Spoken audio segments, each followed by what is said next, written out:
दोस्तों, स्वागत है आपका हमारे YouTube चैनल V2 नर्सिंग पे। आज जो हम बात करने वाले हैं वो है हम लोग आज थर्ड ईयर के जो लॉन्ग क्वेश्चन के VBIs हैं, जो VBI क्वेश्चन हैं, आज हम उसका जो सीरीज़ का पहला सीरीज़ वीडियो बना रहे हैं। GNM थर्ड ईयर के मोस्ट VBI क्वेश्चन जो लॉन्ग क्वेश्चंस हैं उसके ऊपर हम टोटल 3 वीडियो लाएंगे। 3 वीडियो लाने के बाद उसमें टोटल हम लगभग 9 क्वेश्चन को कवर करेंगे। उस 9 क्वेश्चन को पढ़ के ही आप जो है अच्छा स्कोर कर सकिएगा एग्ज़ाम में। तो वो जो 9 क्वेश्चन हैं उसे हम 3 वीडियो में कवर करेंगे। आज जो हम क्वेश्चन लाए हैं आपके लिए वो काफ़ी महत्वपूर्ण क्वेश्चन है और वो आज का जो सेशन है वो काफ़ी महत्वपूर्ण रहेगा। उसमें हम आज 3 क्वेश्चन को कवर करेंगे जो कि काफ़ी एग्ज़ाम के पॉइंट ऑफ व्यू से काफ़ी महत्वपूर्ण होगा। तो हम आपको वो क्वेश्चन दिखाते हैं जो आज हम लोग डिस्कस करेंगे। उससे पहले हम आपको एक बात बता देते हैं कि आप सेकेंड ईयर का एग्ज़ाम दिए होंगे, अब हम लोग थर्ड ईयर का एग्ज़ाम देने वाले हैं। तो आपको जो आंसर लिखने का जो पैटर्न होगा, वो आंसर लिखने का जो पैटर्न होगा वो काफ़ी महत्वपूर्ण रहता है। तो यहाँ पे आपको करना क्या है, लॉन्ग क्वेश्चंस में लॉन्ग क्वेश्चंस को देख के आपको ये देखना है, ये समझना है कि वो क्वेश्चन में डिजीज कंडीशन का है या फिर प्रोसीजर क्वेश्चन है। जैसे हम बात करें, अगर जो हम मिडवाइफरी की बात करें, आज हम मिडवाइफरी का क्वेश्चन डिस्कस करेंगे। तो मिडवाइफरी की बात करें तो मिडवाइफरी में क्या है, जैसे कि आप इक्लेम्सिया लेते हैं आप, तो इक्लेम्सिया क्या है, एक डिजीज कंडीशन है। तो डिजीज कंडीशन लिखने का जो पैटर्न होगा, जो सीक्वेंस होगा, वो सबसे पहले हम इक्लेम्सिया अगर जो हम लेते हैं तो इक्लेम्सिया का सबसे पहले उसका डेफिनेशन लिखेंगे। डेफिनेशन के बाद उसका काउज लिखेंगे। काउज के बाद जो है कि उसका लक्षण लिखेंगे, जिसे आप सिम्टम्स कहते हैं। सिम्टम्स के बाद आपको क्या करना है, उसका डायग्नोसिस लिखना है। डायग्नोसिस में जो उसको डिजीज़ है उसका डायग्नोसिस करना है, जिसमें आपका फिजिकल एग्जामिनेशन भी होगा, कुछ टेस्ट होंगे, ठीक है। उसके बाद डायग्नोसिस के बाद आपको क्या करना है, आप मैनेजमेंट लिखिएगा। मैनेजमेंट में भी अगर जो कंडीशन है उसका डिजीज कंडीशन है, अगर जो उसमें अगर जो सर्जिकल मैनेजमेंट करना होगा तो सर्जिकल मैनेजमेंट लिखना है। अगर जो मेडिकल मैनेजमेंट लिखना है तो मेडिकल मैनेजमेंट लिखेंगे। उसके बाद जब हम आगे जाएंगे तो अगला जो सीक्वेंस होगा वो होगा नर्सिंग मैनेजमेंट का। नर्सिंग मैनेजमेंट में आपको पेशेंट को क्या करना है, नर्स के द्वारा क्या किया जाना चाहिए, इस पे बात करेंगे, ठीक है। आपको वो लिखना है। तो इस प्रकार से अगर जो डिजीज कंडीशन नहीं है वो कोई प्रोसीजर है, जैसे कि हम पार्टोग्राफ की बात करें तो पार्टोग्राफ क्या है, एक प्रोसीजर है। तो पार्टोग्राफ में क्या लिखना है, पार्टोग्राफ का डेफिनेशन लिखना है। उसके बाद उसका तो पार्टोग्राफ का क्या लिखना है, पार्टोग्राफ का कंपोनेंट्स लिखना है कि पार्टोग्राफ के क्या कंपोनेंट्स हैं। और कंपोनेंट्स के बाद उसका बेनिफिट्स लिखना है कि हमको पार्टोग्राफ अगर जो हम यूज़ कर रहे हैं तो पार्टोग्राफ का क्या बेनिफिट है, ये सब उसमें लिखना है, ठीक है। और डिजीज कंडीशन में वो हम उसका वो सीक्वेंस फॉलो करेंगे, जिसमें डेफिनेशन, कारण, सिम्टम्स, डायग्नोसिस, मैनेजमेंट और लास्टली नर्सिंग मैनेजमेंट, ठीक है। तो चलिए हम वो क्वेश्चंस आपको दिखाते हैं जिसे हम आज अपनी सीरीज़ में ऐड किए हैं। और ये क्वेश्चन काफ़ी महत्वपूर्ण होगा। और हम जो सीरीज़ लाएंगे वो 3 दिन के गैप में हम वीडियो लाएंगे थर्ड ईयर के लिए। तो आज का जो सीरीज होगा, आज से 3 दिन बाद हम सेकेंड सीरीज लाएंगे। उसमें भी 3 जो क्वेश्चंस होंगे वो काफ़ी इंपॉर्टेंट होगा और वो VBIs क्वेश्चन होंगे। आपको बस यही 9 क्वेश्चंस अच्छे से रिवाइज्ड कर लेना है, पढ़ लेना है, जिससे आप अपने एग्ज़ाम में अच्छा स्कोर कर सकिएगा। तो चलिए वो हम क्वेश्चन आपसे डिस्कस करते हैं। तो आप देखिए, ये हमने आपके लिए जो VBIs क्वेश्चन हैं मिडवाइफरी एंड गायनेकोलॉजी के लॉन्ग क्वेश्चंस हैं। और हम शॉर्ट क्वेश्चंस का जो शॉर्ट नोट्स आता है, शॉर्ट नोट्स के लिए हम अलग से सीरीज बनाएंगे, वो अलग है। ये हम लॉन्ग क्वेश्चंस को डिस्कस करते हैं। तो आप यहाँ देख सकते हैं जो पहला क्वेश्चन हमने लिया है वो है ANC का जिसे आप हिंदी में आप प्रसव पूर्व देखभाल कहते हैं, तो उसका ये इसमें 2 क्वेश्चंस बनेंगे। पहला क्वेश्चन जो बनेगा इसमें ऑब्जेक्टिव लिखना है और एम लिखना है, मतलब एएनसी का क्या एम है, क्या ऑब्जेक्टिव है। उसके बाद दूसरा क्वेश्चन इसमें बनता है कि जो प्रीमी मदर है, यानी जो प्रथम बार माँ बनने वाली है, उसको आप एएनसी के पीरियड में क्या सलाह देंगे। तो इसको हम थोड़ा ब्रीफ कर देते हैं कि प्रसव पूर्व जो देखभाल होता है, तो वो जो एक देखभाल होता है उसमें क्या होता है कि आपको उसका जो माँ है, जो मदर है, उसका जो केयर है वो काफ़ी अच्छे तरीके से करना होता है। माँ को क्या खाना चाहिए, उसका पोषण क्या होना चाहिए, ये सब करना होता है। ठीक है। उसके बाद इसमें क्या है कि हाई रिस्क प्रेगनेंसी जो होती है, जिसे आप मान लो कि मदर को कुछ प्रॉब्लम है या फिर बेबी को कुछ प्रॉब्लम है, तो उसमें आपको डिफ़ाइन करना है कि ये हाई रिस्क प्रेगनेंसी हो सकती है। तो आपको उसे भी जो है कि पहचान करना है। अगर जो हाई रिस्क प्रेगनेंसी है तो उसका विशेष ध्यान रखा जाना चाहिए। ठीक है। इस प्रकार से इसमें अगर जो आप एएनसी की बात करें तो आपको पहले उनका डेफिनेशन लिखना है, उसके बाद ऑब्जेक्टिव लिखना है कि ये एएनसी क्यों ज़रूरी है, एएनसी जो है किसी भी मदर के लिए क्यों ज़रूरी है, क्यों करना चाहिए। ठीक है।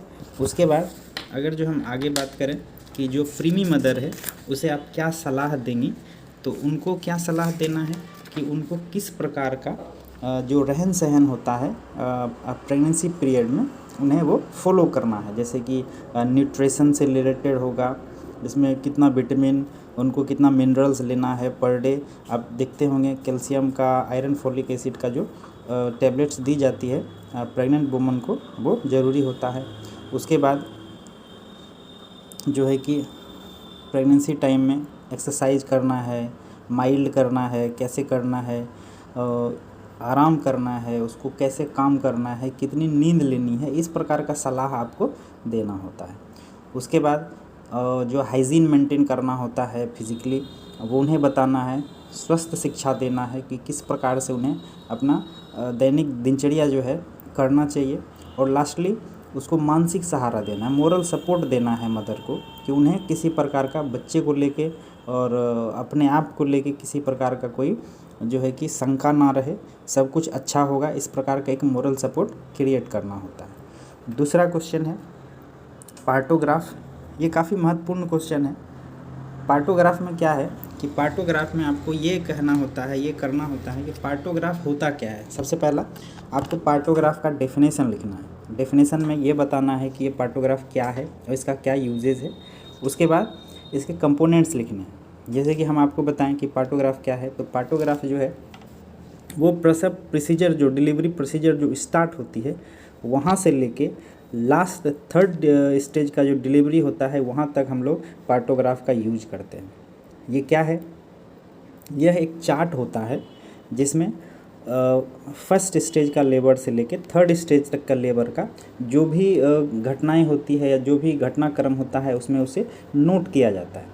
उसमें डायलेशन हो गया, सर्विकल डायलेशन जो होता है, उसके बाद FSH हो गया, मदर का ब्लड प्रेशर हो गया, उसके बाद मैटरनल टेम्परेचर हो गया, उसके बाद फिटस का पोजीशन हो गया, ये इस प्रकार का कॉन्ट्रैक्शन हो गया, इस प्रकार का उसमें एक चार्ट बना हुआ होता है, वो उसे आप फिल करते हैं।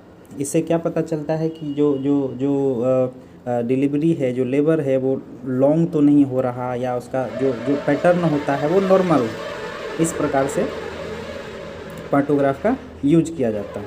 उसके बाद पार्टोग्राफ का लाभ लिखना है कि इससे इसका यूज़ करने से क्या लाभ होता है। तो पार्टोग्राफ का हमने जो चार्ट है उसका भी हमने PDF में ऐड किया है, आप उसे देख लीजिएगा एक बार, उसमें क्या क्या कंपोनेंट्स हैं ऐड किए हुए हैं। ठीक है। अब दूसरा है कि नर्स को इसका जो जानकारी होना चाहिए, क्यों ज़रूरी है, क्योंकि हमारे इंडिया में क्या है कि डिलीवरी के समय काफ़ी ऐसे मदर हैं जो डिलीवरी के समय ही उनका डेथ हो जाती है या बेबी का डेथ हो जाती है, तो उसमें कहीं ना कहीं नर्सेस जो है कि इस प्रकार का अगर जो पार्टोग्राफ की जानकारी रखती है तो उन्हें इन सब चीज़ों को काफ़ी हद तक कम किया जा सकता है। पार्टोग्राफ से एक सटीक जानकारी मिलती है कि मैटरनल पोजीशन क्या है और क्या घटनाएं हो रही है। ठीक है। तीसरा क्वेश्चन है प्री इक्लेम्सिया और इक्लेम्सिया। यह क्वेश्चन भी काफ़ी महत्वपूर्ण है। हम तो श्योर हैं कि ये क्वेश्चन जो है कि आपके आने वाले एग्ज़ाम में आने की 110% संभावना है।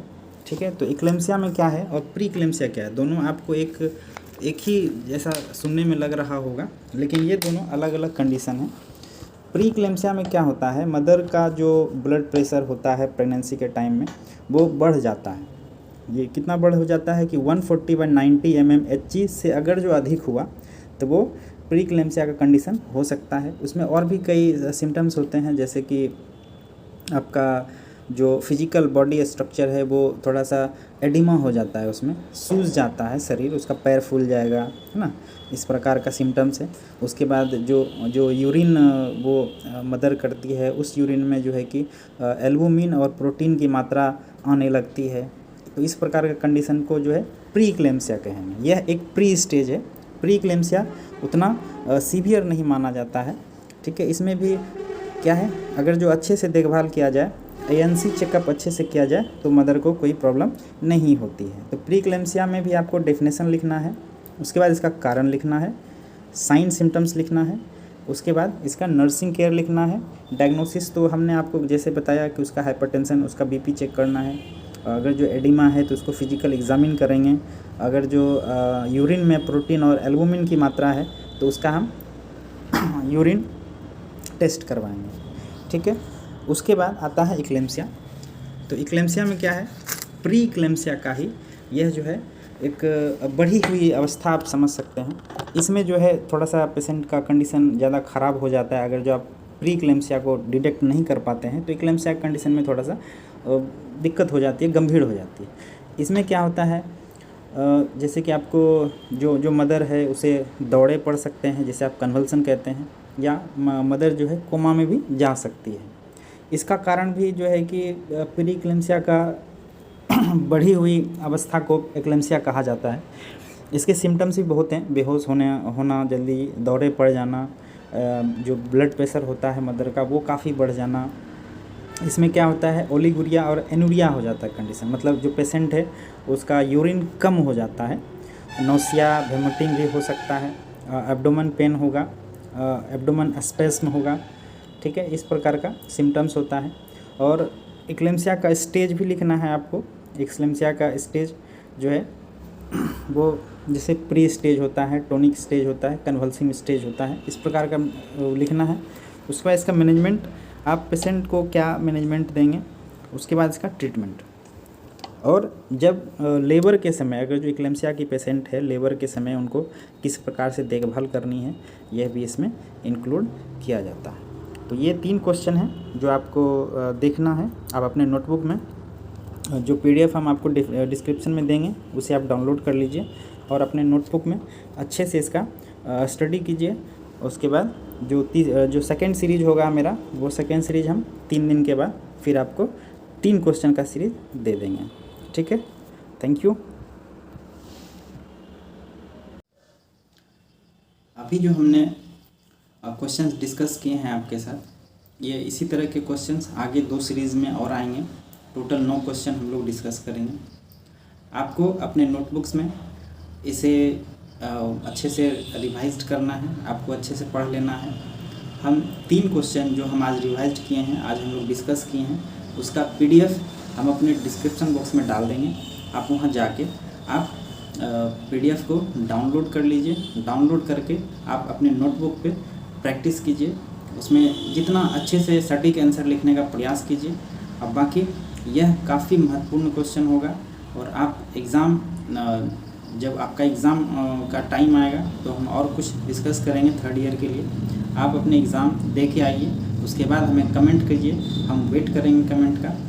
कमेंट के बाद आप हमें बताइए कि क्या ये क्वेश्चन सच में महत्वपूर्ण थे या नहीं। ठीक है, तो ऐसे ही अब हम जो दूसरा सीरीज होगा उसमें भी हम 2-3 क्वेश्चन डिस्कस करेंगे।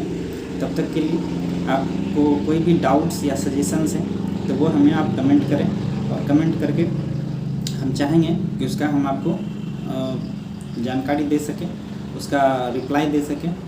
ठीक है दोस्तों, थैंक यू, जय हिंद।